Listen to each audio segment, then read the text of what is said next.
ദൈവനാമത്തിന് മഹത്വമുണ്ടാകട്ടെ. ഇന്ന് രാത്രിയിൽ വീണ്ടും വലിയവനായ ദൈവത്തിന് മുമ്പിൽ നമുക്കൊരുമിച്ച് ഈ വിശുദ്ധ ദിവസം വൈകുന്നേര സമയത്തായിരിക്കാൻ ദൈവം കൃപ തന്നതിനായിട്ട് ഞാൻ ദൈവത്തെ സ്തുതിക്കുന്നു. ഞാൻ ഓർക്കുകയായിരുന്നു, ഒരു വർഷത്തിൻ്റെ അവസാന ദിവസങ്ങളിലേക്ക്, മണിക്കൂറുകളിലേക്ക് നാം കടന്നു വന്നിരിക്കുന്നു. നീണ്ട ഏകദേശം 365ഓളം ദിവസങ്ങൾ നമ്മെ വിട്ട് കടന്നു പോവുകയാണ്. കർത്താവിൻ്റെ വിശ്വസ്തതയുടെ ഒരു വർഷം കൂടെ. എന്നാൽ നാം എത്രത്തോളം ദൈവസന്നിധിയിൽ വിശ്വസ്തരായിരുന്നു എന്നുള്ളത് ഈ അവസാന സമയത്ത് ഓർക്കേണ്ടത് ആവശ്യമാണ്. നമ്മുടെ വിശ്വസ്തതയ്ക്കനുസരിച്ച് ദൈവം നമ്മെ ഉയർത്തുവാൻ ആഗ്രഹിക്കുന്നു. ദൈവം നമ്മെ സഹായിക്കട്ടെ. നിങ്ങൾക്കറിയാം, ഡിസ്നി എന്ന് പറയുന്ന മനുഷ്യൻ, ലോകത്തിൽ കാർട്ടൂൺ കഥാപാത്രത്തിൻ്റെ രാജാവ് എന്നറിയപ്പെടുന്ന ഒരു മനുഷ്യൻ. അദ്ദേഹം ഒരു പത്ര ഓഫീസിൽ ഒരു ജോലിക്കായിട്ട് കടന്നു ചെന്നു. അദ്ദേഹം ഇന്റർവ്യൂ ചെയ്തിട്ട് ഡിസ്നിയോട് മറുപടി പറഞ്ഞു, താങ്കൾക്ക് ഒട്ടും ഭാവനയില്ല, താങ്കൾക്ക് ചിന്തിക്കാൻ കഴിവില്ല, അതുകൊണ്ട് താങ്കൾക്കൊന്നും ചെയ്യാൻ കഴിയില്ല, അതുകൊണ്ട് നിങ്ങളെ ഇവിടെ ജോലിക്ക് എടുക്കുവാൻ ബുദ്ധിമുട്ടാണ്. വളരെ നിരാശനായി അദ്ദേഹം ഭവനത്തിൽ വന്നു. ചില നാളുകൾ അങ്ങനെ കഴിച്ചുകൂട്ടി. ആ ഭവനത്തിൽ വളരെ നിരാശനായി കഴിച്ചുകൂട്ടിയ സമയത്ത് രൂപപ്പെടുത്തിയ ഒരു വസ്തുതയാണ് ഡിസ്നി വേൾഡ് എന്ന് പറയുന്ന ഒരു ബൃഹത്തായ സ്ഥാപനം. ഏക്കർ കണക്കിന് സ്ഥലങ്ങളും അദ്ദേഹത്തിന്റെ കീഴിൽ രൂപപ്പെട്ട അനിമേഷൻ കഥാപാത്രങ്ങളും ഒന്ന് ഈ ലോകത്തിൽ ഏറ്റവും വിശ്വവിഖ്യാതമായൊരു വസ്തുതയാണ്. ഒരു വശത്ത് ഭാവനയില്ല, ചിന്തിക്കാൻ കഴിവില്ല എന്നൊക്കെ പറഞ്ഞ് അധികാരികൾ പുറംതള്ളിയ മനുഷ്യൻ ഇന്ന് ലോകമറിയപ്പെട്ട ഒരു ചിന്തകനായോ ഒരു ഒരു ഒരു കഴിവുള്ള മനുഷ്യനായി, അല്ലെങ്കിൽ ഒരു ചിന്തിക്കുന്നവനായി തീർന്നു. ആ കാര്യങ്ങളൊക്കെ കേട്ടപ്പോൾ ഞാനും ഇങ്ങനെ ചിന്തിക്കുകയായിരുന്നു. പലപ്പോഴും നമ്മൾ പറയും, ഒരു വർഷം കടന്നു പോകുമ്പോൾ കഴിവില്ലായ്മയുടെ വർഷങ്ങൾ, എനിക്ക് പലതും പറ്റിയില്ല, എന്നാൽ അടുത്ത വർഷം കിട്ടുന്നെങ്കിൽ ചിലത് ചെയ്യാം. വീണ്ടും ഒരു കഴിവില്ലായ്മയുടെ വർഷം കടന്നുപോയി. ഞാൻ എപ്പോഴും ഓർക്കും, ഓരോ നിമിഷത്തിനും അതിൻ്റെതായ വിലയുണ്ട് ദൈവസന്നിധി. ഈ കഴിഞ്ഞു പോകുന്ന ഒരു നിമിഷം നമ്മുടെ ജീവിതത്തിൽ ഇനി ഒരിക്കലും ലഭിക്കുകയില്ല. ആ നിമിഷം ഏതെങ്കിലും നിലയിൽ ദൈവത്തിന് വേണ്ടി ചിലത് ചെയ്യാനായിട്ട് കഴിഞ്ഞാൽ ആ ഒരു നിമിഷത്തെ വില സ്വർഗത്തിൽ ഏറ്റവും ശ്രേഷ്ഠമായിരിക്കും. ഞാൻ അതിനായിട്ട് ദൈവത്തെ സ്തുതിക്കുന്നു. ചില കാര്യങ്ങളിലേക്ക് ദൈവവചനത്തോടുള്ള ബന്ധത്തിൽ ഞാൻ കടന്നു പോകുവാൻ ആഗ്രഹിക്കുന്നു. ഉൽപ്പത്തി പുസ്തകം 49-ാം അധ്യായം അതിൻ്റെ 22-23 വാക്യങ്ങൾ നമുക്ക് പ്രാരംഭമായിട്ടൊന്ന് വായിക്കേണ്ട ആവശ്യമായിരിക്കുന്നു. ഉൽപ്പത്തി പുസ്തകം 49-ാം അധ്യായം 22-23. അവിടെ ഇങ്ങനെ വായിക്കുന്നു: യോസഫ് ഫലപ്രദമായ ഒരു വൃക്ഷം, നീരുറവിനരികെ ഫലപ്രദമായൊരു വൃക്ഷം തന്നെ, അതിൻ്റെ കൊമ്പുകൾ മതിലിന്മേൽ പടരുന്നു. എന്നാൽ വില്ലാളികൾ അവനെ വിഷമിപ്പിച്ചു, അവർ എയ്തു അവനോട് പൊരുതി. അടുത്തത് നിങ്ങളെല്ലാവരും അടുത്ത സെന്റൻസ് ഒന്ന് വായിക്കണം. അവന്റെ വില്ല് ഉറപ്പോടെ നിന്നു. ദൈവത്തിന് സ്തോത്രം. അവന്റെ വില്ല് ഉറപ്പോടെ നിന്നു.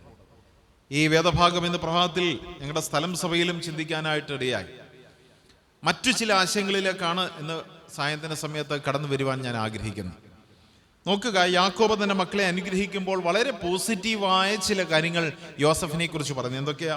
അവൻ ഏറ്റവും ഫലപ്രദമായ ഒരു വൃക്ഷം എന്ന് പറഞ്ഞാൽ എപ്പോഴും അവനിൽ ഫലമുണ്ട്. അവനിൽ ഫലമില്ലാത്ത ഒരു നിമിഷം പോലും ഇല്ല. പിതാവിനും സഹോദരങ്ങൾക്കും സമൂഹത്തിനും ഇവൻ ശത്രുക്കൾക്ക് പോലും എപ്പോഴും ഫലം കൊടുക്കുന്ന ഒരു വൃക്ഷമാണ് യോസഫ്. ഇനി അടുത്തത്, അവൻ നീരുറവിനരികെയാണ് അവൻ പാർക്കുന്നത്. അവന് എവിടെ ആയിരിക്കണമോ അവിടെയാണ് അവൻ ആയിരിക്കുന്നത്. അവൻ എവിടെ നിൽക്കണമെന്ന് ദൈവം ആഗ്രഹിച്ചോ അവിടെ തന്നെ അവൻ നിൽക്കുകയും അവിടെ നിന്നുകൊണ്ട് എപ്പോഴും ഫലം കായ്ക്കുകയും ചെയ്യുന്ന ഒരു വൃക്ഷമാണ് യോസഫ്. ഇനിയും അതിൻ്റെ കൊമ്പുകൾ മതിലിന്റെ മേൽ പടർന്നു എന്ന് പറഞ്ഞാൽ ഒരു മതിലിനേക്കാൾ ഉയരത്തിൽ അവൻ വളർന്നു. ഒരു മതിലിനേക്കാൾ ഉയരത്തിൽ വളരുക മാത്രമല്ല, നിങ്ങൾക്കറിയാം, ഒരു രാജകൊട്ടാരത്തിന്റെ മതിലിൽ നിൽക്കുന്ന ആൾക്ക് അതിന്റെ മുകളിൽ കൊടയായിട്ടൊന്നുമില്ല, ആ വെയിലത്ത് തന്നെ നിൽക്കണം, ആ ചൂടത്ത് നിൽക്കണം. പക്ഷെ അവിടെ നിന്നേ പറ്റൂ. രാജകൊട്ടാരം ആ മതിൽ സൂക്ഷിക്കണമെങ്കിൽ ആ വെയിലിൽ അവരവിടെ നിന്നേ പറ്റൂ. പക്ഷെ ഇവിടെ യോസഫിനെ കുറിച്ച് എഴുതിയിരിക്കുന്നത് ഇവന്റെ ചില്ലകൾ മതിലിന്റെ മുകളിൽ പറന്നു എന്ന് പറഞ്ഞാൽ ഒരിക്കലും തണല് കിട്ടുവാൻ അർഹതയില്ലാത്തവർക്ക് പോലും ആര് തണലായി? യോസഫ് തണലായി. എത്ര ശ്രേഷ്ഠമേറിയ ഒരു വസ്തുതയാ. ഞാനത് നമ്മുടെ ജീവിതത്തോടുള്ള ബന്ധത്തിൽ ഒന്ന് ചിന്തിച്ചു നോക്കുക. ഒരു വർഷം നമ്മെ വിട്ട് കടന്നു പോകുമ്പോൾ ഇത് വലിയവനായി ദൈവം തന്നെ പറയുന്ന സെന്റൻസ് ആയിട്ട് നിങ്ങൾ കണക്കാക്കുക. ഇന്ന് രാത്രിയിൽ അല്ലെങ്കിൽ ഒരു ദിവസം കൂടെ കഴിയുമ്പോൾ അല്ലെങ്കിൽ 2 ദിവസം കൂടെ കഴിയുമ്പോൾ ഈ വർഷം പോകുമ്പോൾ വലിയവനായി ദൈവം നമ്മെ നോക്കിയിട്ട് എന്നെ നോക്കിയിട്ട് മകനെ മകളെ നീ ഒരു ഫലപ്രദമായ വൃക്ഷമായിരുന്നു ഈ വർഷം എന്ന് പറയാനായിട്ട് കഴിയുമോ? നിന്റെ കൊമ്പുകൾ മതിലിന്റെ മുകളിലുള്ളവർക്ക് പോലും തണലായിരുന്നു എന്ന് പറയാനായിട്ട് കഴിയുമോ? നീ ആയിരുന്ന സ്ഥാനം എന്ന് പറയുന്നത് നീരുറവുള്ള ഒരു സ്ഥാനമായിരുന്നു എന്ന് പറയാനായിട്ട് കഴിയുമോ? അതാണ് ഈ വർഷത്തെ അവസാന സമയത്തേക്ക് വരുമ്പോൾ നാം ഒക്കെ ദൈവസന്നിധിയിൽ ചിന്തിക്കേണ്ടുന്ന ഏറ്റവും വലിയ യാഥാർത്ഥ്യം. ഞാൻ അവിടെ നിർത്തുകയാണ്. അടുത്ത ഭാഗത്ത് ഇത്രയും പറഞ്ഞ് അവസാനിപ്പിക്കുന്നെങ്കിൽ നമ്മൾ ചിന്തിക്കും, യോസഫിന് എന്തിന്റെ കുറവാ ഉള്ളേ? അവനെല്ലാ സൗഭാഗ്യങ്ങളും ഉണ്ടായിരുന്നു, അവന് വേണ്ടതെല്ലാം ഉണ്ടായിരുന്നു. പിന്നെ അവൻ എന്താ വളർന്ന കുഴപ്പം? അവനെല്ലാ സൗഭാഗ്യങ്ങളും ദൈവം കൊടുത്തു, അവന് വേണ്ടുന്നതെല്ലാം പകർന്നു. അപ്പോൾ അവന് വളരാം, അവന് ഇത്രമാത്രം ഉയരത്തിലെത്താം. നോക്കുക, അടുത്ത വാക്യത്തിൽ എഴുതിയിരിക്കുന്നു, ഏത് സാഹചര്യത്തിലാണ് യോസഫ് ഈ പൊസിഷനിൽ എത്തിയതെന്ന് അവിടെ വായിക്കുന്നു.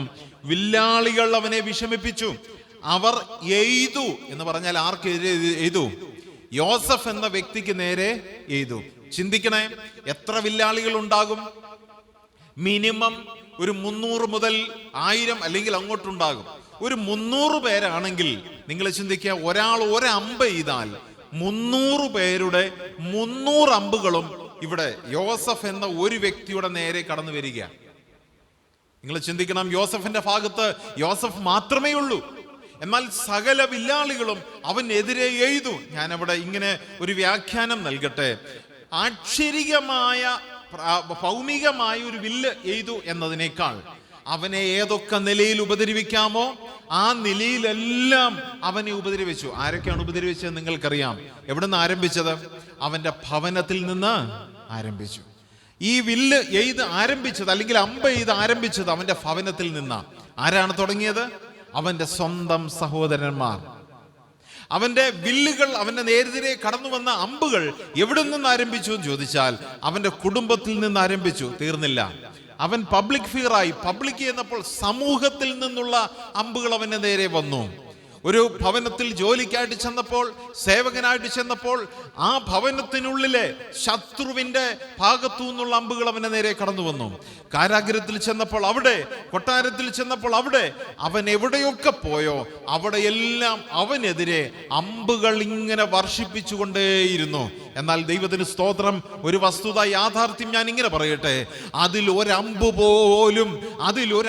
പോലും യോസഫിന്റെ ശരീരത്തിൽ പതിക്കുവാൻ ഇടയാകാത്തതിന്റെ കാരണം അടുത്ത വാക്യത്തിൽ എഴുതിയിരിക്കുന്നു, അവന്റെ വില്ല് ഉറപ്പോടെ നിന്നു.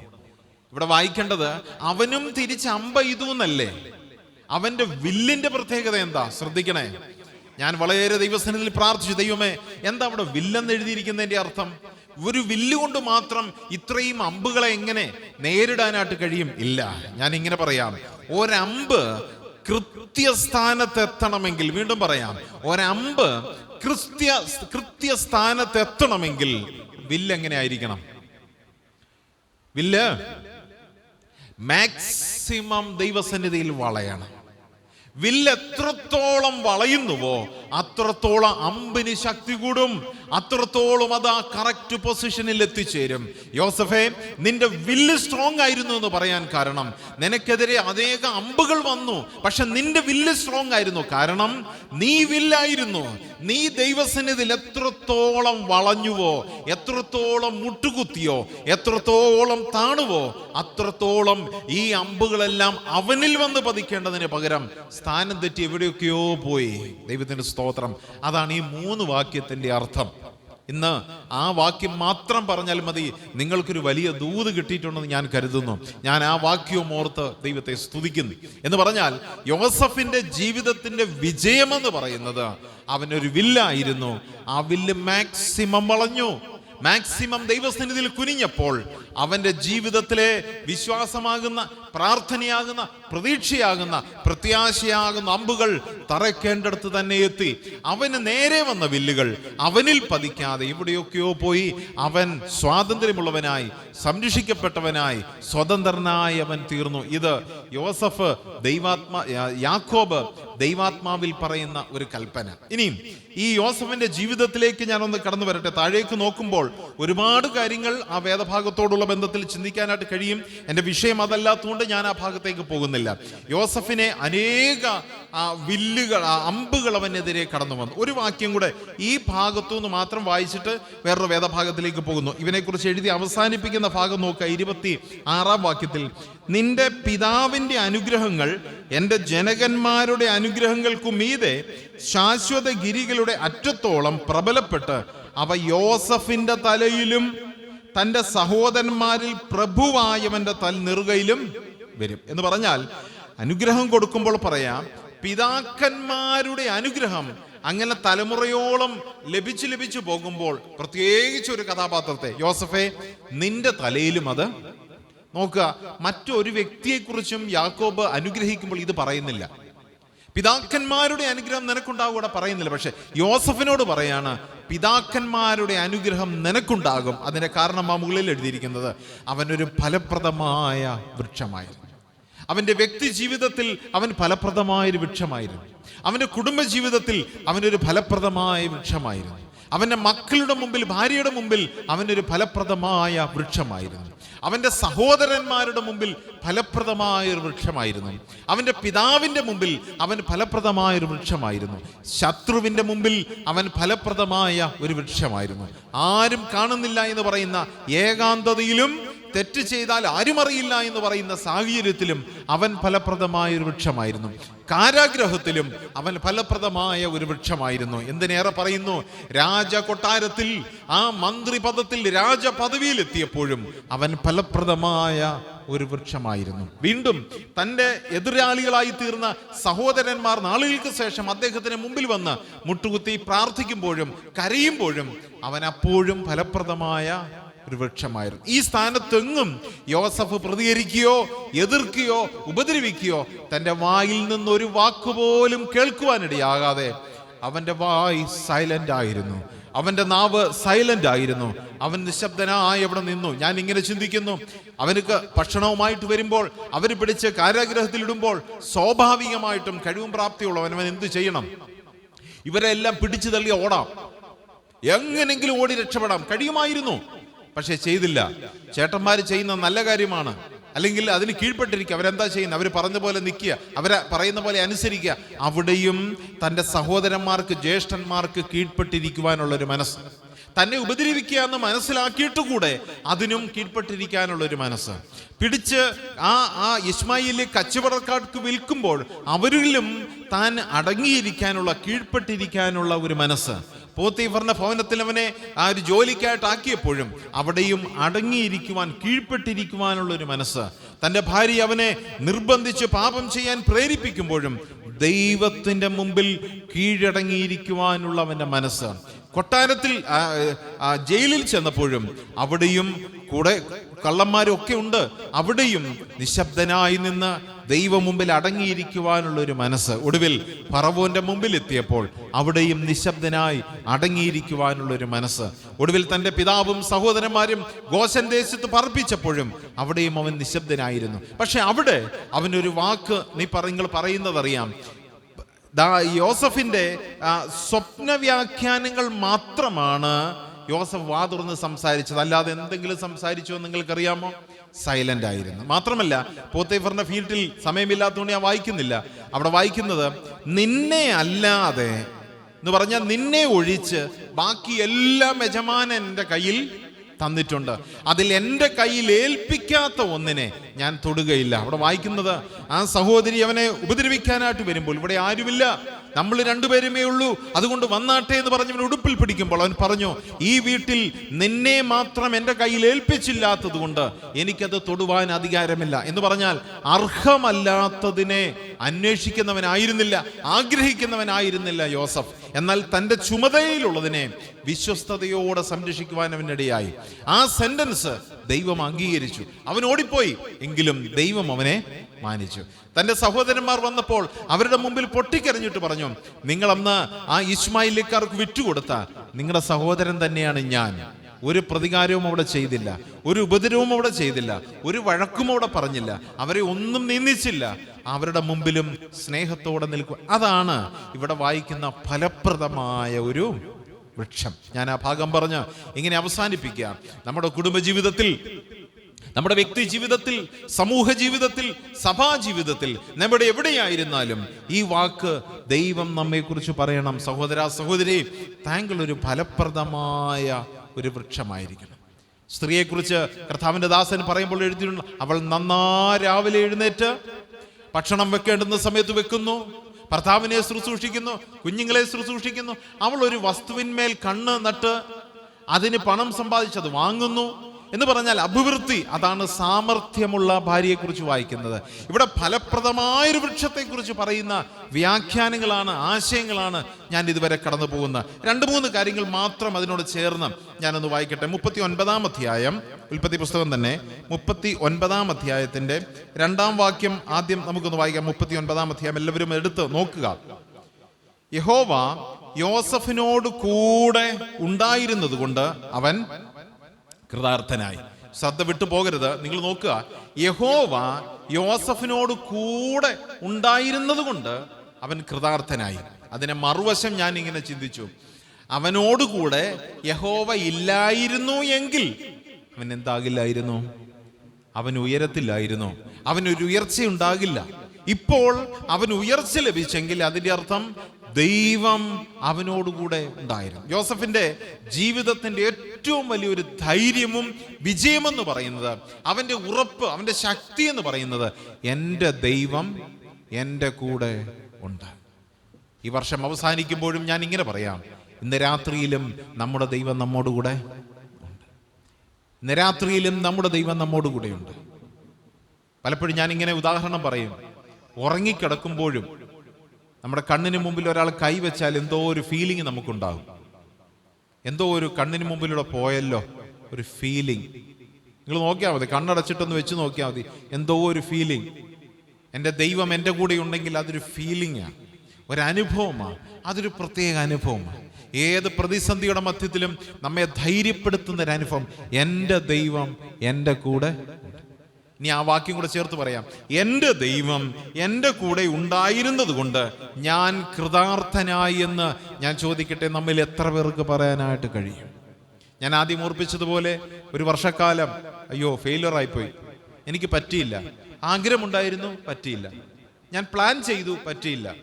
നെഗറ്റീവ്സ് എല്ലാം കഴിഞ്ഞില്ല. എന്നാലും തിരിച്ചു ചോദിക്കാം, എൻ്റെ ദൈവം എൻ്റെ കൂടെ ഉണ്ടായിരുന്നത് കൊണ്ട് എനിക്ക് കഴിഞ്ഞു എന്ന് പറയാൻ, ചിലതിൽ എനിക്ക് നേട്ടം ഉണ്ടായി എന്ന് പറയാൻ, ചില പ്രാർത്ഥനാ വിഷയങ്ങൾ ഞാൻ പ്രാർത്ഥിച്ച് നേടി എന്ന് പറയാൻ, അതായിരിക്കണം നമ്മുടെ ജീവിതത്തിൽ ഏറ്റവും വലിയ സാക്ഷ്യം. ഒന്ന്, യോസഫിന്റെ ജീവിതത്തിൽ ഏറ്റവും വലിയ ധൈര്യം, എൻ്റെ ദൈവം എൻ്റെ കൂടെ ഉണ്ടായിരുന്നു. ഇനിയും അതേ വാക്യത്തിൽ തന്നെ എഴുതിയിരിക്കും, നോക്കുക. 2-ാമത്തെ വാക്യത്തിന്റെ അവസാന 3-ാമത്തെ വാക്യത്തിൽ എഴുതിയിരിക്കുന്നു, യഹോവ അവനോടുകൂടെ ഉണ്ടെന്നും അവൻ ചെയ്യുന്നതൊക്കെയും സാധിപ്പിക്കുന്നുവെന്നും അവന്റെ യജമാനൻ. ശ്രദ്ധിച്ചു കേട്ടോണേ. ഒന്നാമത് യോസഫ് പറയുന്നു യഹോവ എൻ്റെ കൂടെ ഉണ്ട്. രണ്ടാമത് അവന്റെ യജമാനൻ, അത് വേറൊരു വ്യക്തിയാ, പുറജാതി, വേറൊരു ആള്. യഹോവ അവന്റെ കൂടെ. രണ്ടും വ്യത്യാസമുണ്ട്. യഹോവ എൻ്റെ കൂടെ ഉണ്ടെന്നുള്ള പേഴ്സണൽ ടെസ്റ്റിമണിയാ, എൻ്റെ കൂടെ ഉണ്ട്. ഉണ്ടേലും ഇല്ലേലും ഞാൻ അങ്ങനെ പറയും. ഉണ്ടേലും ഇല്ലേലും നമ്മളെന്ത് പറയും? ഉണ്ട്. നമുക്കത് ഫീൽ ചെയ്തില്ലേലും പറയും തീർച്ചയായിട്ടും ദൈവം എൻ്റെ കൂടെ ഉണ്ട്. കള്ളം പറഞ്ഞാലും പറയും പിന്നെ ദൈവം നമ്മോട് കൂടെ ഉണ്ട്. അത് പേഴ്സണൽ, നമ്മൾ തന്നെ പറയുന്നത്. പക്ഷെ നോക്കുക, എന്നെക്കുറിച്ച് മറ്റൊരാൾ പറയുന്നതിന് വിലയുണ്ട്.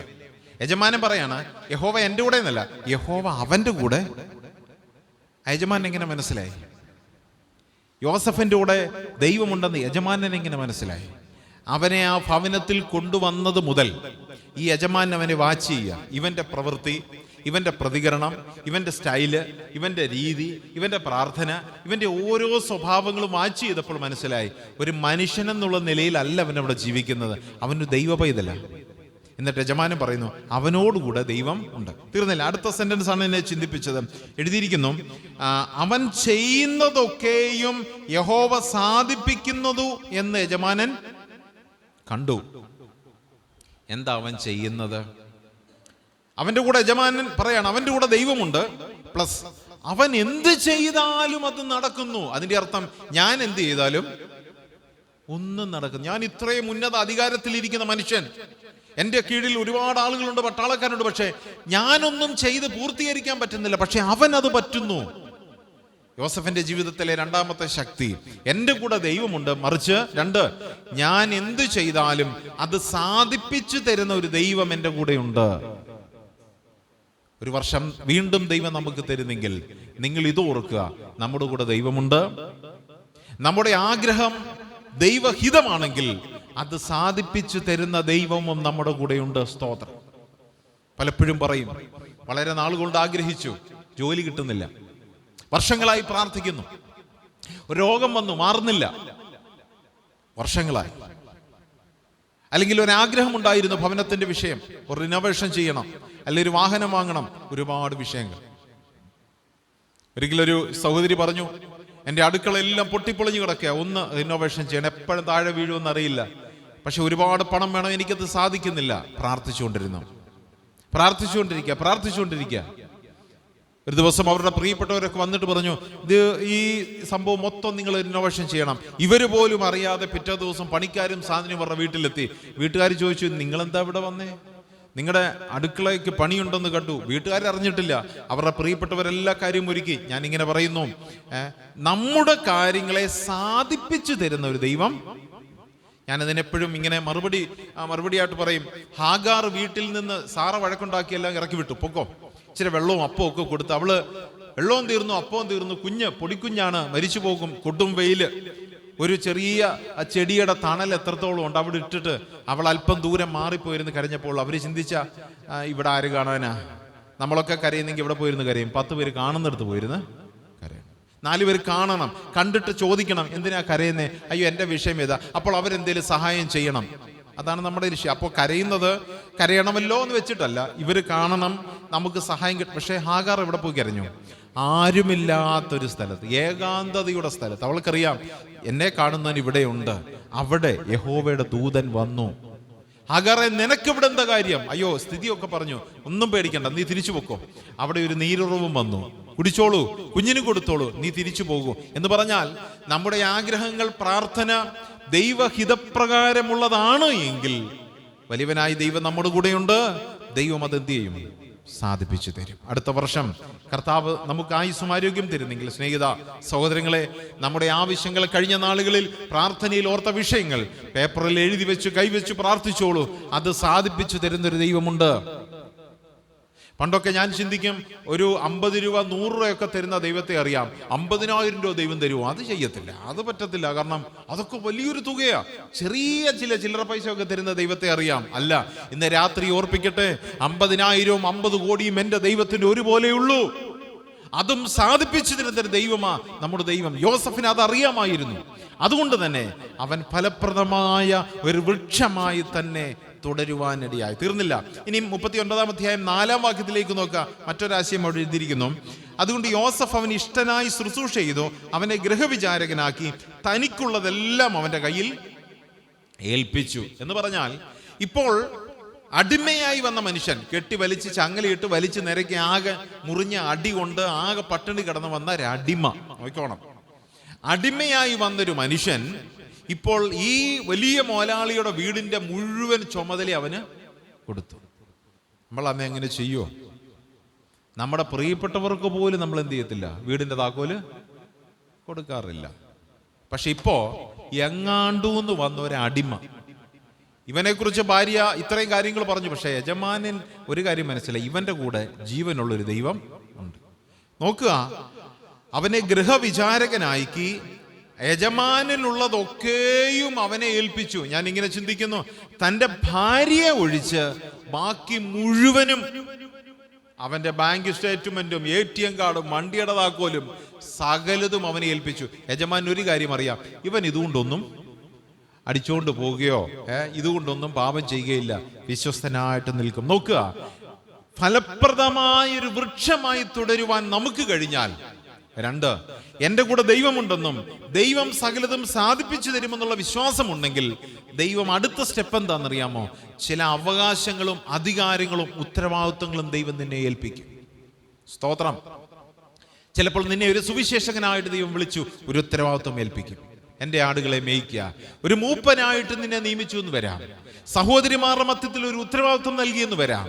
അല്ലെങ്കിൽ കുഞ്ഞുങ്ങളെ പഠിപ്പിക്കുവാൻ ഒരു ജോലി തന്നെന്ന് വരാം. ഒരു ഓഫീസിൽ ജോലി തരുന്നെന്ന് വരാം. ഒരു സ്ഥാപനത്തിൽ ജോലി തന്നു. ജോലി ചെയ്ത് പണമുണ്ടാക്കി പോരാനല്ല, അവിടെ ദൈവം നമ്മെക്കുറിച്ച് ചിലത് ആഗ്രഹിക്കുന്നു. ചില പൊസിഷൻസ്, ചില അധികാരങ്ങൾ ദൈവം നമുക്ക് തരും. ചില അവകാശങ്ങൾ നമുക്ക് തരും. സമൂഹത്തിലെ അല്പം ഉന്നതമായൊരു സ്ഥാനത്തേക്ക് ദൈവം നമ്മെ ഒന്ന് ഉയർത്തും. ഇപ്പൊ യോസഫിന് വലിയ ആള് കളിച്ച് നിൽക്കാനുള്ള സമയം. ഞാൻ ആരാന്നറിയാമോ? ഇവിടുത്തെ ഏറ്റവും വലിയ മനുഷ്യനായ പോത്തിഫറിന്റെ വീടിന്റെ കാര്യസ്ഥനാണ്. ഞാൻ ചോദിക്കട്ടെ, യോസഫിന്റെ ഈ അനുഭവങ്ങളൊക്കെ വായിച്ചു നോക്കുക. അവിടെ എവിടെയെങ്കിലും യോസഫ് അഹങ്കരിച്ചോ എന്ന് നിങ്ങൾ വായിക്കുന്നുണ്ടോ? ഇല്ല. അവിടെയും ഞാൻ ആദ്യം പറഞ്ഞതുപോലെ അവന് ഫലപ്രദമായ ഒരു വൃക്ഷം ആയിരുന്നു. ഇനി താഴേക്ക് വായിക്കുമ്പോൾ ഇതെല്ലാം അവനെ ഏൽപ്പിച്ചു എന്ന് കണ്ടപ്പോൾ അവിടെയാണ് അവന്റെ പ്രശ്നം ആരംഭിച്ചത്. ഞാൻ ഇതുവരെ പറഞ്ഞെങ്കിൽ പറയാം, സുഖം, സന്തോഷകരമായൊരു മെസ്സേജ്, കൊള്ളാം. പക്ഷെ അവിടെ ചില പ്രതിസന്ധികൾ വന്നു. വീണ്ടും അതിന്റെ 5-ാം വാക്യത്തിലേക്ക് വരാം. അവിടെ എഴുതിയിരിക്കുന്നു, അവൻ തന്റെ വീടിനും തനിക്കുള്ള സകലതിനും അവനെ വിചാരനാക്കിയതു മുതൽ യഹോവ യോസഫിന്റെ നിമിത്തം മിസ്രൈമിന്റെ വീടിനെ അനുഗ്രഹിച്ചു. ഞാൻ അവിടെ ഒന്ന് പോസ് ചെയ്യുക. യോസഫിന്റെ നിമിത്തം ശത്രുവിനെ അനുഗ്രഹിക്കുന്ന ദൈവം. ഞാൻ ഇങ്ങനെ ദൈവത്തോട് ചോദിച്ചു, ദൈവത്തിന്റെ മക്കളെയല്ലേ അനുഗ്രഹിക്കണ്ടേ? കർത്താവേ, ഈ ശത്രുവിനെ അങ്ങ് അനുഗ്രഹിച്ചതിന്റെ കാര്യം എന്താ? അവര് വിഗ്രഹാരാധികളാ, ദൈവത്തെ വേണ്ടാത്തവര്, ജീവനുള്ള ദൈവത്തെ വേണ്ടാത്തവരും ആരാധിക്കാത്തവരും കർത്താവെ നീ അനുഗ്രഹിച്ചത് എന്തിനാ? സ്തോത്രം. ദൈവത്തിന്റെ പരിശുദ്ധാത്മാവ് ഇങ്ങനെ എന്റെ മനസ്സിൽ വെളിപ്പെടുത്തി, ഒരു ദൈവ പൈതൽ, കൃപയുള്ള ദൈവ പൈതൽ ഏത് സ്ഥലത്തുണ്ടോ ആ പ്രദേശത്തെ ദൈവത്തിന് അനുഗ്രഹിക്കാതിരിക്കാൻ പറ്റുകയില്ല.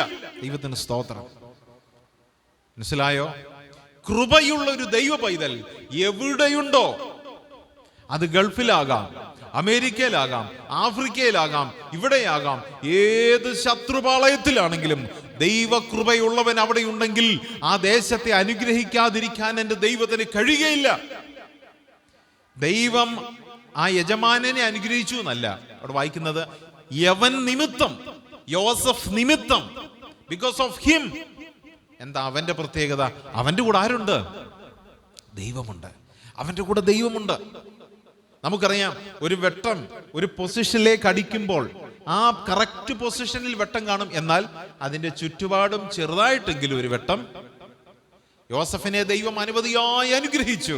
എന്നാൽ അവൻ നിന്ന ഭവനത്തെയും ദൈവം അനുഗ്രഹിക്കത്തക്ക നിലയിൽ ദൈവത്തിന്റെ കൃപ അത്രമാത്രം വലുത്. ഒന്നുകൂടെ ഞാൻ ആ ഭാഗത്ത് പറയാം.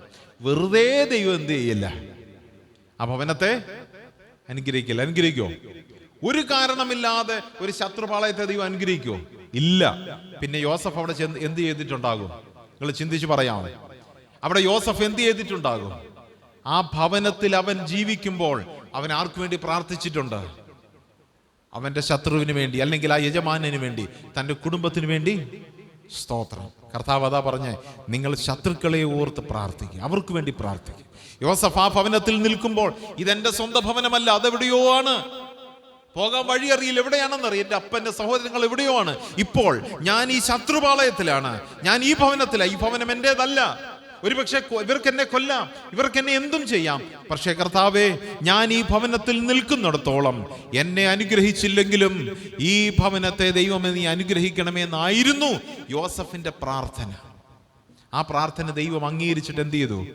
യോസഫിനെ സകല നന്മയും കൊടുക്കുന്നതിനോട് തന്നെ, അവനെ ഉയർത്തുന്നതിനോടുകൂടെ തന്നെ ശത്രുവിനെയും ആ ഭവനത്തെയും ദൈവം എന്ത് ചെയ്തു? അനുഗ്രഹിച്ചു. അവിടെയും യോസഫ് ഫലപ്രദമായ ഒരു വൃക്ഷം ആയിരുന്നു. ഇനി അതിന്റെ 7-ാമത്തെ വാക്യത്തിലേക്ക് വരിക. അവിടെയാണ് പ്രശ്നങ്ങൾ വരിക.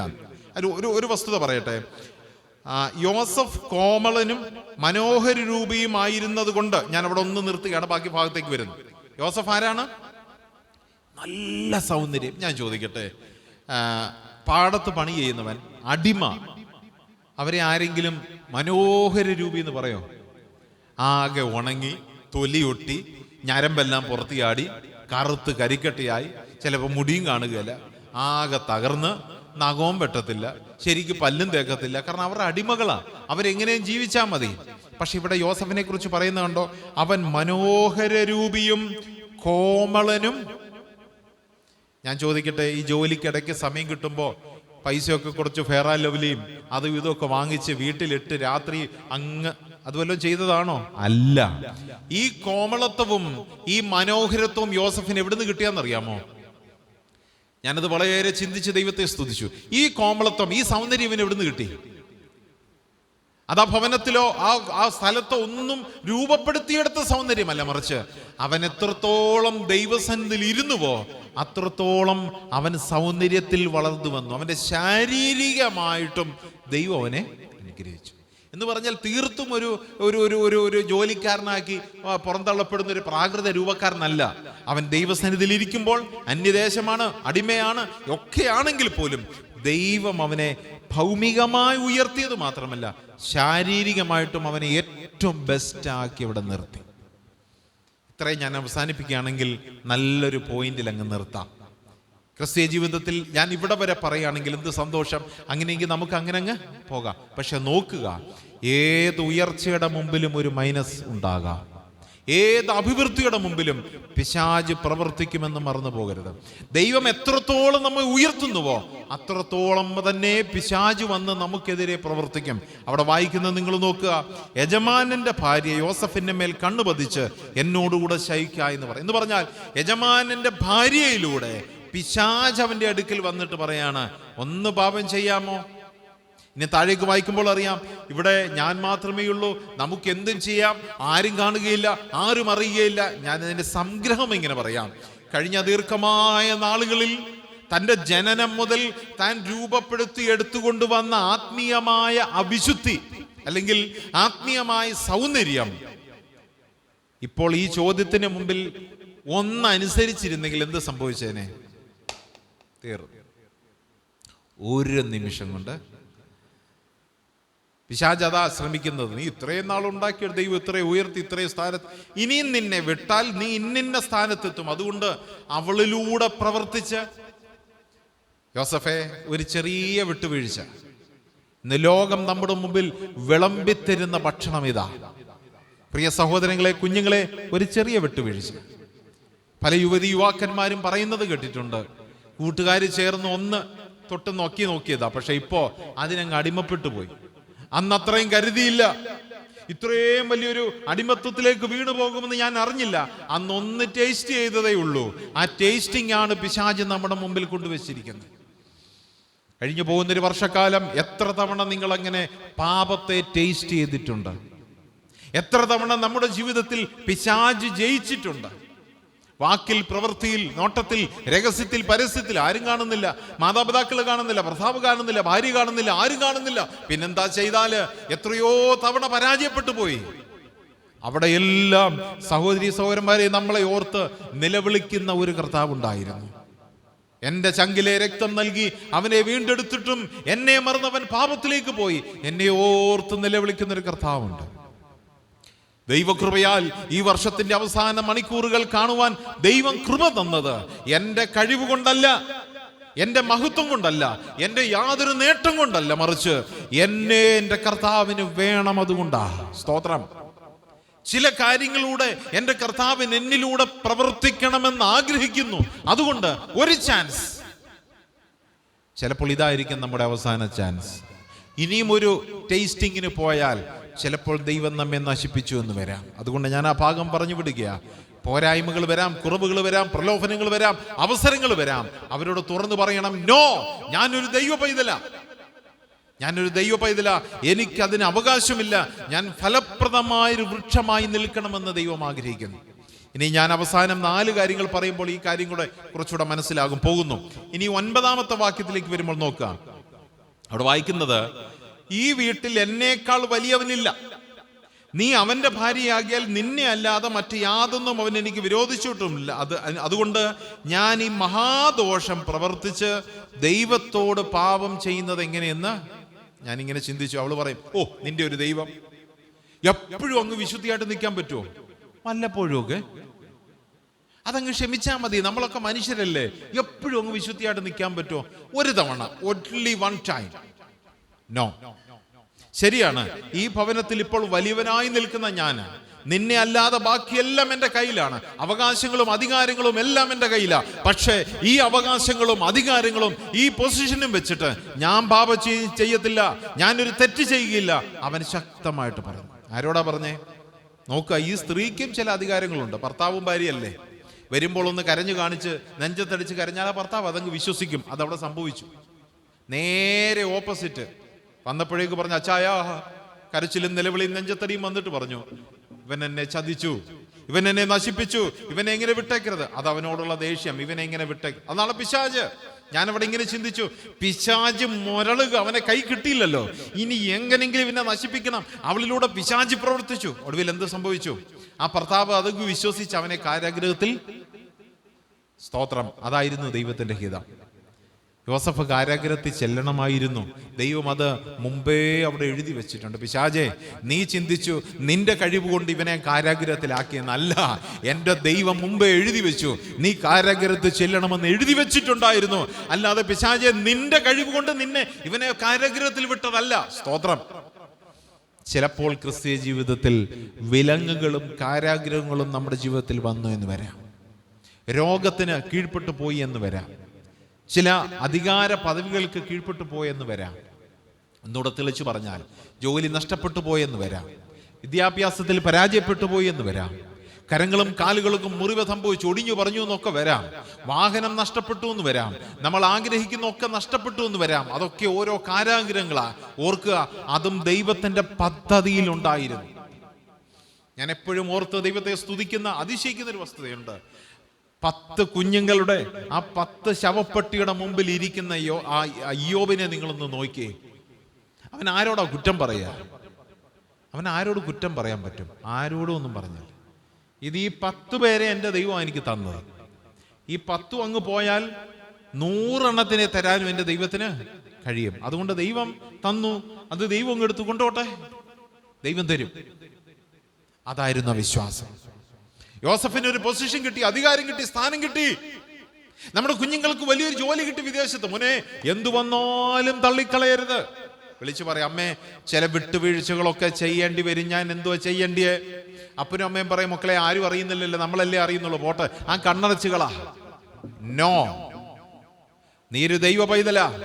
ആ സ്ഥാനം നിനക്ക് നഷ്ടപ്പെട്ടു പോയാലും എന്റെ ദൈവത്തോട് മഹാദോഷം പ്രവർത്തിക്കയില്ല എന്ന് ഇന്ന് രാത്രി ഞാനും നിങ്ങളും തീരുമാനമെടുക്കണം. 4 കാര്യങ്ങളൂടെ പറഞ്ഞ് ഞാൻ ആ ഭാഗം അവസാനിപ്പിക്കും. 1, 37-ാം അധ്യായം 3-ാമത്തെ വാക്യം നമുക്കൊന്ന് വായിക്കാം. 37:3 യോസഫ് വാർദ്ധക്യത്തിലെ മകനാകൊണ്ട് ഇസ്രായേൽ എല്ലാ മക്കളിലും വെച്ച് അവനെ അധികം സ്നേഹിച്ചൊരു നിലയങ്കി ഉണ്ടാക്കിച്ച്. യോസഫിന്റെ ഒരു ഐക്കൺ എന്ന് പറയുന്ന ആ നിലയങ്കിയ, ഒരു നിലയങ്കി. യോസഫിന് ദൈവം തൻ്റെ പിതാവ് ഒരു നല്ല നിലയങ്കി ഉണ്ടാക്കി. എന്ത് തുണി നമുക്കറിയില്ല, പക്ഷെ ഒന്നുറപ്പാണ്, തൻ്റെ സഹോദരന്മാർക്കൊന്നും ഇത്രയും നല്ല ഉടുപ്പില്ല. അതുകൊണ്ടാണ് ദേഷ്യം.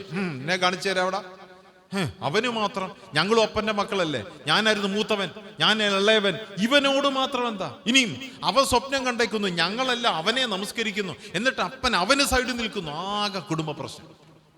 എന്നിട്ട് അവന് സഹോദരന്മാരുടെ അടുക്കൽ ഒറ്റയ്ക്ക് കിട്ടാൻ നോക്കിയിരുന്നപ്പോഴാ ഈ ഉടുപ്പ് കിട്ടുകൊണ്ട് വരുന്ന സ്വപ്നക്കാരൻ വരുന്ന.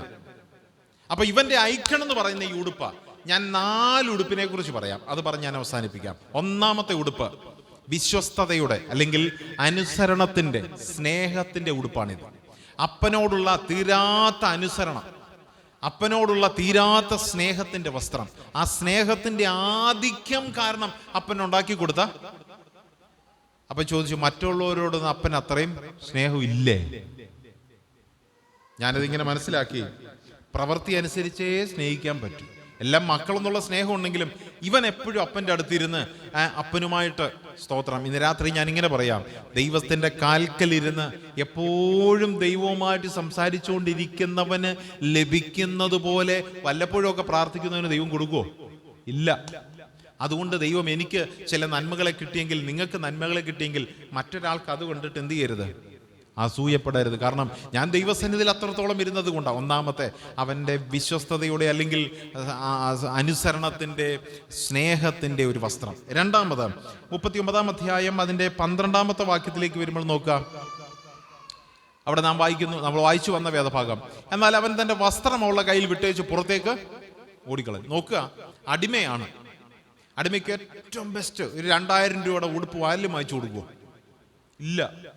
ഒന്ന് ഈ ചാക്ക് കൊണ്ടുണ്ടാക്കി കീറി പറഞ്ഞ നീ അതൊക്കെ ഇട്ടാൽ മതി, നീ ഒരു അടിമയാ, അതൊക്കെ മതി, വലിയ ഫാഷനും സ്റ്റൈലും വേണ്ട, അതുകൊണ്ട് കീറിയതും പറഞ്ഞതും ആരാണ്ടൊക്കെ ഇട്ട് നശിപ്പിച്ചതും ചവിണ്ടതും ഒക്കെ ഇട്ടാൽ മതി. യോസഫിന് ഒരു വിഷമവുമില്ല. ഉള്ള തണുപ്പ് രക്ഷപ്പെടാൻ ഈ കീറിയതെങ്കിലും പറഞ്ഞതെങ്കിലും കിട്ടിയല്ലോ, അതുമിട്ട് ആ പൊസിഷനിൽ നിന്ന് അല്ല, ചിലപ്പോൾ ആ പൊസിഷനിൽ നിൽക്കുമ്പോൾ ഈ പോത്തിഫർ നല്ലൊരു ഉടുപ്പ് കൊടുത്തെന്നിരിക്കാം, അധികാര പദവിയല്ലേ, അതുമാകാം. എന്നാൽ ആ ഉടുപ്പുമായിട്ട് അവന്റെ രണ്ടാമത്തെ ഉടുപ്പ്, മറ്റേത് അപ്പൻ കൊടുത്ത ഉടുപ്പ്, അത് കീറി മൃഗത്തിന്റെ ചോരയിൽ മുക്കി ഇപ്പോഴപ്പൻ അത് കെട്ടിപ്പിടിച്ച് എൻ്റെ കുഞ്ഞേ എന്ന് പറഞ്ഞ് കരഞ്ഞുകൊണ്ടിരിക്കേണ്ടത് അവിടെ ഉണ്ട്. അതാ സ്നേഹം കണ്ടിന്യൂ ചെയ്യുന്ന ഉടുപ്പ്. ഇത് രണ്ടാമത്തെ ഉടുപ്പ്. ഈ ഒരൊറ്റ ഉടുപ്പേ ഇവനുള്ളൂ. പക്ഷെ അവള് പിടിച്ചപ്പോൾ എന്ത് ചെയ്തവൻ?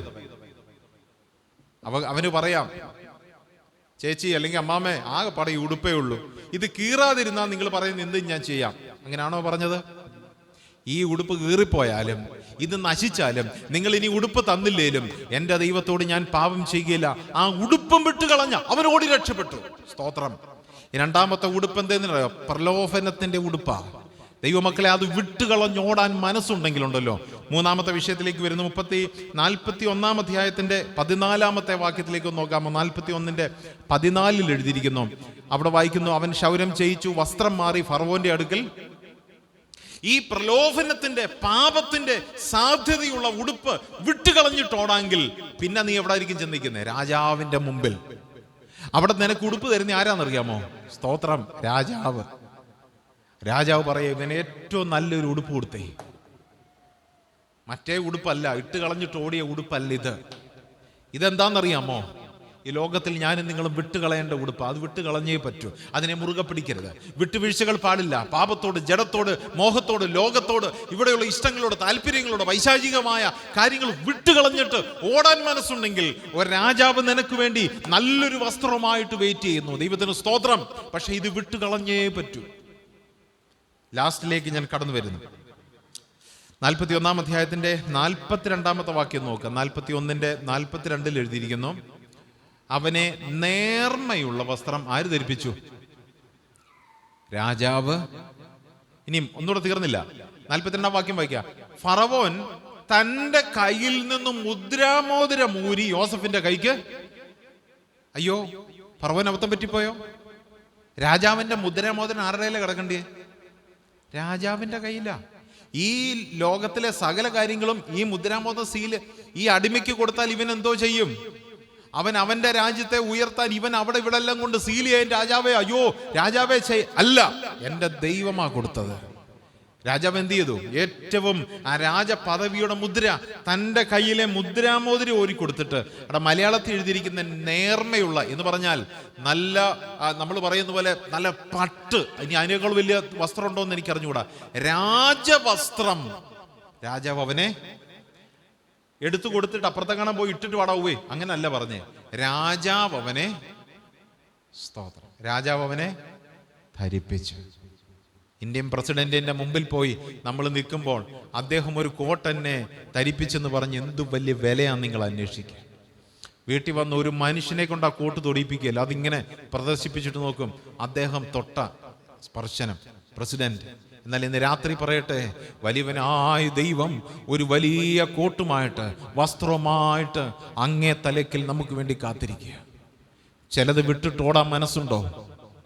ചിലതിനെ ഊരിക്കളഞ്ഞിട്ടോടാൻ മനസ്സുണ്ടെങ്കിൽ അപ്പന്റെ മുമ്പിൽ ആ സ്നേഹത്തിന്റെ വസ്ത്രത്തിൽ, അനുസരണത്തിന്റെ വസ്ത്രത്തിൽ വിശ്വസ്തനായിട്ട് നിൽക്കാൻ മനസ്സുണ്ടെങ്കിൽ, നീ ഒരു നല്ല ഫലപ്രദമായ വൃക്ഷമായി ഏത് സാഹചര്യങ്ങളിലും തുടരുവാൻ മനസ്സുണ്ടെങ്കിൽ, അങ്ങേ തലയ്ക്കൽ ഏറ്റവും ശ്രേഷ്ഠമായ ഒരു ഉടുപ്പുമായിട്ട് എൻ്റെ പ്രാണനാഥൻ അവിടെ കാത്തിരിക്കുക. ഞാനിവിടെ അവസാനിപ്പിക്കുക. യോസഫ് അനുഗ്രഹിക്കപ്പെട്ടു. ആ രാജ്യത്തെ ഉന്നതനായ സ്ഥാനത്തേക്ക് അവൻ വന്നു. മൂന്നാമത്തെ സ്ഥാനത്തിലേക്ക് വന്നു. അവൻ അവിടെ ഇരുന്നും പ്രാർത്ഥിച്ചു, എൻ്റെ യജമാനനെ അനുഗ്രഹിക്കണം. അവൻ അയച്ചു, എൻ്റെ അപ്പൻ, എൻ്റെ സഹോദരങ്ങൾ അവർ വന്നപ്പോൾ തൻ്റെ ഉള്ളിലെ റൂമിൽ കൊണ്ടുപോയി അവരെല്ലാം കെട്ടിപ്പിടിച്ച് കരഞ്ഞു. ആ കരച്ചിലിൻ്റെ അർത്ഥം എന്താണെന്നറിയാമോ? എന്നാലും നീയൊക്കെ ചെയ്തല്ലോടാ. അല്ല, എത്രയോ നാളായിട്ട് നിങ്ങളെ കാണാൻ പറ്റിയില്ല. കാരണം അവരുടെ ഉള്ളിൽ വൈരാഗ്യമായിരുന്നെങ്കിൽ ഇവൻ്റെ ഉള്ളിൽ അവരോടുള്ള അടങ്ങാത്ത സ്നേഹം. എനിക്ക് എൻ്റെ അപ്പനെ കാണണം. ആ രാജരഥം വിട്ട് അപ്പനെ കൊണ്ടുവരുമ്പോൾ അവർ തമ്മിലുള്ള സ്നേഹം, ആ ദേശത്തെ ഏറ്റവും നല്ല സ്ഥാനത്ത് അവരെ പാർപ്പിക്കുമ്പോൾ എന്ത് സന്തോഷമാണ്. ഒടുവിൽ യോസഫ് മരിക്കുമ്പോൾ തൻ്റെ ജനത്തോട് ഇങ്ങനെ പറഞ്ഞു, എന്നെ ഇവിടെ അടക്കിയിട്ടുണ്ട് ശരിയാണ്, പക്ഷേ നിങ്ങൾ ഒരിക്കൽ, സ്തോത്രം, നമ്മുടെ നിത്യ നാട്ടിലേക്ക്, കനാൻ നാട്ടിലേക്ക് പോകുമ്പോൾ ഈ ശവക്കല്ലറ കുഴിച്ച് എൻ്റെ അസ്ഥി കൂടമെടുത്ത് അവിടെ കൊണ്ട് കുഴിച്ചിടണം. കാരണം ഇതല്ല എൻ്റെ സ്വന്തം ദേശം, എനിക്ക് അപ്പുറത്തൊരു ദേശമുണ്ട്. അന്ന് പോകുമ്പോൾ ഇന്ന് രാത്രി നമുക്കിങ്ങനെ പറയാം, നിങ്ങൾ പോകുന്ന കൂട്ടത്തിൽ ഒരുപക്ഷെ ഞാൻ ഈ ലോകത്തിൽ നിന്ന് വിട്ടുപോയെങ്കിൽ നിങ്ങൾക്ക് മുമ്പായി ഞാൻ അവിടെ. യോസഫ് ഇത് പറയുമ്പോൾ യോസഫിന്റെ ജീവിതം, അവന്റെ ലൈഫ് ഫലപ്രദമായൊരു. ഇനി ആദ്യം വായിച്ച വാക്യത്തിലേക്ക് വരാം. വില്ലാളികൾ അവനെ വളരെ അമ്പ് ചെയ്തു, പക്ഷെ യോസഫിന്റെ വില്ല് സ്ട്രോങ് ആയി നിന്നു. അവൻ എത്രത്തോളം കുനിയാമോ ദൈവസന്നിധിയിൽ അത്രത്തോളം കുനിഞ്ഞു. ദൈവമക്കളെ, ഇന്ന് രാത്രിയിൽ ഞാൻ ഇങ്ങനെ ഓർപ്പിക്കാം, ആവശ്യങ്ങളുമായി, ഭാരങ്ങളുമായി ദൈവസന്നിധിയിൽ എത്രത്തോളം കുനിയാമോ, മുഴങ്കാൽ മടക്കാമോ, അത്രത്തോളം നമ്മുടെ വില്ല് സ്ട്രോങ് ആയിരിക്കും. ഒരു അമ്പും നമ്മുടെ മേൽ വരുവാനിടയാകാതെ ജീവിതത്തിന്റെ എല്ലാ മേഖലകളിലും വിശ്വസ്തമായി നിന്ന് വിട്ടുകളയേണ്ടത് വിട്ടുകളഞ്ഞോടി അങ്ങേ തലയ്ക്കൽ രാജാവിന്റെ കയ്യിൽ നിന്ന്, രാജാതിരാജാവും കർത്താതി കർത്താവുമായ ആ കർത്താവിന്റെ കയ്യിൽ നിന്നൊരു വസ്ത്രം വാങ്ങി. അതെന്ത് വസ്ത്രമാ? വിശുദ്ധിയുടെ. അതിനെക്കുറിച്ചൊന്നും നമുക്ക് പറയാൻ കഴിയില്ല. മഹത്വത്തിന്റെ, തേജസ്സിന്റെ ഒരു വസ്ത്രം. ദൈവത്തിന് സ്തോത്രം. രാവിലെയും ഞാൻ കുഞ്ഞുങ്ങളോട് സൺഡേ സ്കൂൾ പഠിപ്പിച്ചപ്പോൾ ഇങ്ങനെ പറഞ്ഞു, സ്വർഗത്തിൽ കിരീടങ്ങൾ മാത്രമല്ല, ഒരുപാട് പ്രതിഫലങ്ങളുണ്ട്. അതവിടെ ചെല്ലുമ്പോൾ നമുക്ക് ലഭിക്കും. എന്നാൽ ഒന്നെങ്കിലും കിട്ടാതിരിക്കുന്ന സ്ഥിതി ഒന്ന് ആലോചിച്ച് നോക്ക്. അന്ന് കരഞ്ഞിട്ട് ചിന്തിക്കും, അയ്യോ ഭൂമിയിൽ ഇങ്ങനെയൊക്കെ ജീവിച്ചിരുന്നെങ്കിൽ ഒരു കിരീടമെങ്കിലും, അല്ലെങ്കിൽ ഒരു കോട്ടെങ്കിലും, ഒരു പുതപ്പെങ്കിലും, അല്ലെങ്കിൽ ഒരു ചെറിയ പേരെങ്കിലും കിട്ടുമായിരുന്നു. ഒരു വർഷം കഴിഞ്ഞില്ലെങ്കിൽ ഇനി വരുന്ന വർഷം കർത്താവിൻ്റെ വരവ് താമസിച്ചാൽ അത് നമ്മുടെ ലക്ഷ്യമായിരിക്കട്ടെ, ഫലപ്രദമായൊരു വൃക്ഷമായിരിക്കും. നമ്മൾ ദേഷ്യപ്പെട്ടിട്ടും, നമ്മൾ വാശി കാണിച്ചിട്ടും, പിടിച്ചു പറിച്ചിട്ടും, അല്ലെങ്കിൽ നമ്മൾ ശക്തി കാണിച്ചിട്ടൊന്നും ഒന്നും നേടാനായിട്ട് കഴിയില്ല. കർത്താവിന് അവസരം വിട്ടുകൊടുക്കുക. യഹോവ എൻ്റെ കൂടെയുണ്ട്, അവൻ കാര്യം സാധിപ്പിക്കും. വിശ്വസ്തമായിട്ട് നിൽക്കുക. ദൈവം നമ്മെ സഹായിക്കട്ടെ. എല്ലാ പ്രിയപ്പെട്ടവർക്കും ഒരു പുതിയ വർഷത്തിൻ്റെ ആശംസകൾ അറിയിക്കും. ദൈവം നമ്മെ അനുഗ്രഹിക്കട്ടെ. ദൈവനാമം വാഴ്ത്തപ്പെടുമാറാകട്ടെ. ആമേൻ.